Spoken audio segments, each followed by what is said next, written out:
Hey guys welcome back to Vasundhara vlogs. సరదాగా a day in my అమ్మమ్మస్ house చూసేసేయండి.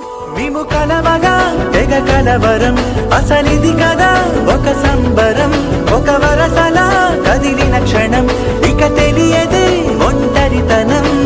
ఎన్నాళ్ళ దూరాలు కన్నోళ్ళిలా వస్తూనే పోయాయి కన్నీళ్ళిలా, ఇల్లంతా మారింది సందళ్ళుగా, మీరంతా ఉండాలి వందేళ్ళిలా. మనవారే వెనకుంటే మరణాన్నే మరిచేది మనసంతా వెలుగేన, ఇక చీకటెళ్ళింది తెల్లారి నీ నవ్వుతోనే.